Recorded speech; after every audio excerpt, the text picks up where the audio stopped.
Hello అండి. I'm doctor Neeraja, senior consultant at doctor care homeopathy. ఈ మధ్యన ఇంత వెయిట్ లాస్ క్లినిక్స్ నడుస్తున్నాయి. ఫేస్బుక్ యాడ్లు చూస్తున్నా కూడా బరువు తగ్గడానికి ఎక్సర్సైజెస్ అనేసి కానీ, డైట్లు అని చెప్పి కానీ ఎన్నో రకాల యాడ్స్ రన్ అవుతూనే ఉన్నాయి. అసలు ఎందుకు ఒబేసిటీ పెరుగుతూనే ఉంది? అసలు ఒబేసిటీ అంటే ఏంటి? మన యొక్క బాడీ హైట్కి మన యొక్క బాడీ వెయిట్ ఎంత ఉంది?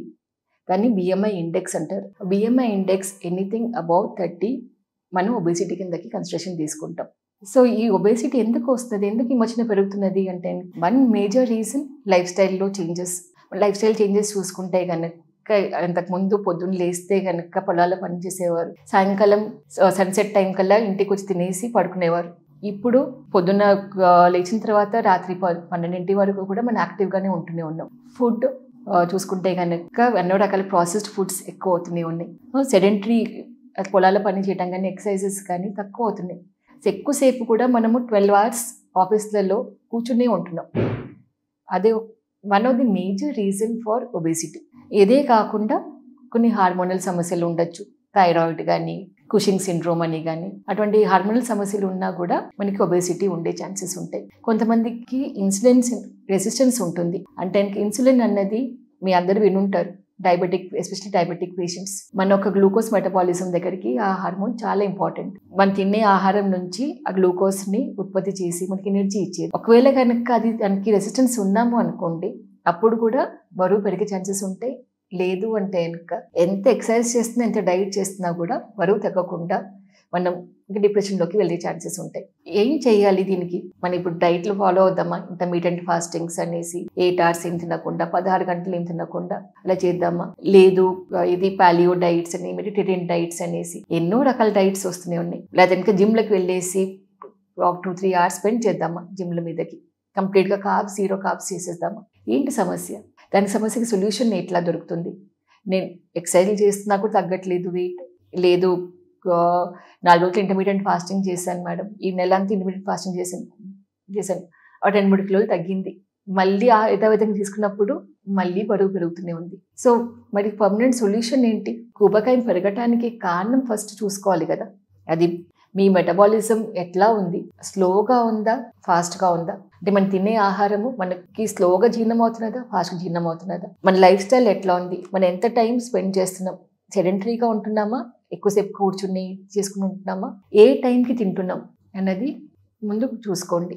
ఆ తర్వాత అందరూ కూడా యాక్టివ్గా ఉండాలి, ఎక్సర్సైజెస్ చేసుకోవాలి, ఆహారం మితం కావాలి. కానీ బాడీకి ఇంటర్మీడియట్ ఫాస్టింగ్స్ అనేసి ఒకసారి ఇవ్వటము, మళ్ళీ ఇవ్వకపోవటము, ఇటువంటివి చేసుకుంటున్నప్పుడు బాడీలో డెఫిషియన్సీస్ను, రెండోది మన బాడీకి మనం ఎప్పుడు ఎనర్జీ ఇస్తామో తెలియదు, దాంతో స్టోరేజ్ ఎక్కువ అయ్యి రీబౌండ్ వెయిట్ గెయిన్స్ ఎక్కువ అయ్యే ఛాన్సెస్ ఉంటాయి. సో ఈ ఒబేసిటీ వల్ల ఇలా నా శరీరం నాకు బాగానే ఉంది కదా, ఏమవుతుంది? అట్లానే ఉండొచ్చు కదా, మేము ఈ ఫాస్టింగ్ చేసుకుంటాము, నాళ్ళు తగ్గుతాం, ఆ తర్వాత మళ్ళీ పెరిగితే ఇంకా పర్వాలేదు, లేదా బాగా జిమ్లు చేస్తాము, దానివల్ల అసలు ఒబేసిటీ వల్ల సమస్యలు ఏమేమి రావచ్చు. లావుగా ఉండటం వల్ల మనకు వచ్చే సమస్యల్లో ఒకటి ఫస్ట్ హార్ట్ ప్రాబ్లమ్స్, రెండోది హార్మోనల్ ఇంబ్యాలెన్స్, ఎస్పెషల్లీ ఆడవాళ్ళకి అయితే కనుక పీసీఓడి, పీసీఓఎస్కి ప్రధాన కారణము ఒబేసిటీ కూడా చూసుకుంటాం. మూడోది థైరాయిడ్, షుగర్, ఇటువంటివి సమస్యలు వచ్చే ఛాన్సెస్ ఉంటాయి. ఇవి వచ్చిన తర్వాత వాటితో తీసుకొచ్చే కాంప్లికేషన్స్ లైక్ బ్లడ్ ప్రెషర్ రావటం కానీ, డిస్లిపిడీమియా అంటే కొలెస్ట్రాల్స్ పెరగటం కానీ, అటువంటి సమస్యలు వచ్చే ఛాన్సెస్ ఉంటాయి. ఇంకొకటి డిప్రెషన్. చూడడానికి మనకి బరువుగా అనిపించినప్పుడు, మనకి సంతోషం లేనప్పుడు బింజ్ ఈటింగ్ చేసి ఇంకా ఒళ్ళు పెంచుకుంటాం. సో ఇది వెయిట్ ఐడియల్గా ఉండాలి, హెల్తీగా ఉండాలి. ఇప్పుడు నాకు కొలెస్ట్రాల్ నార్మల్గా ఉంది, లేదు నా థైరాయిడ్ ఏమీ లేదు, షుగర్ ఏమీ లేదు అనుకున్నా కూడా ఇవన్నీ కాంప్లికేషన్స్ ముందుకు వచ్చే ఛాన్సెస్ ఉంటాయి.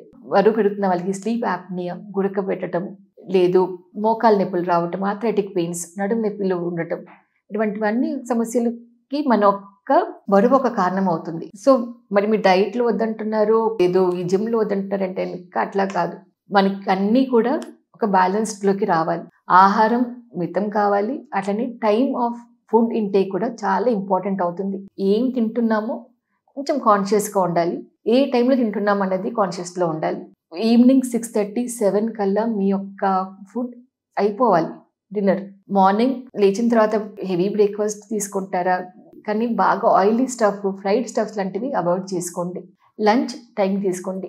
In between only liquid diets ఇచ్చుకోండి. సూప్లు కానీ ఏదైనా ఎవ్రీ 2 hours సూప్లు కానీ సాలెడ్స్ కానీ వాటర్ బేస్డ్ వెజిటేబుల్స్ కానీ అట్లాగే ఇచ్చుకోండి వాటికి. అది డైట్ పరంగా. రెగ్యులర్గా వాకింగ్ కానీ రెగ్యులర్ రన్నింగ్ జాగింగ్ కానీ చేసుకోండి to keep yourself active. మీ తినే ఆహారాన్ని క్యాలరీ బర్న్ చేయడానికి డైలీ ఒక వాకింగ్ ప్యాటర్న్ కానీ రన్నింగ్ ప్యాటర్న్ కానీ పెట్టుకోండి.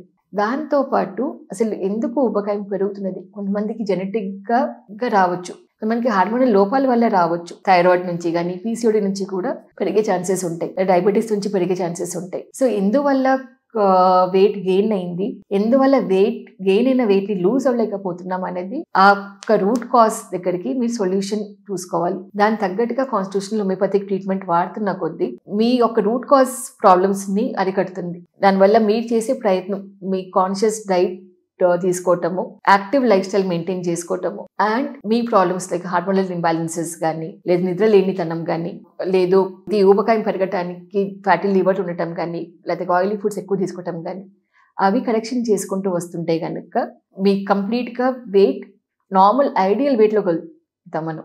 అంటే మన బిఎంఐ నార్మల్ స్టాండర్డ్లోకి వస్తుంది 21 to 25 మధ్యలో. ఇది చేసుకోవడానికి మీ దగ్గర ఉన్న డాక్టర్ కేర్ హోమియోపతి క్లినిక్కి విజిట్ అవ్వండి, సలహాలు పొందండి. మీ యొక్క పర్సనలైజ్డ్ డైట్ ప్లాన్, మీ యొక్క పర్సనలైజ్డ్ ఎక్సర్సైజ్ ఏం చేసుకోవాలి, ప్లస్ మీ యొక్క రూట్ కాజ్ ఎందుకు మెటబాలిజంని ఎట్లాగా నార్మలైజ్ చేసుకోవాలి అన్నది డాక్టర్లు మీకు సలహా ఇస్తారు. ప్లస్ కాన్స్టిట్యూషనల్ హోమియోపతిక్ ట్రీట్మెంట్ ఇస్తారు. దీనివల్ల అయితే మీ మెటబాలిజం నార్మల్ అవుతుంది. సో మీ దగ్గర ఉన్న తొందరపడి ఇంకెక్కడికి వెళ్ళకుండా కమ్ టు ఆ doctor care homeopathic clinic and meet our specialist doctors.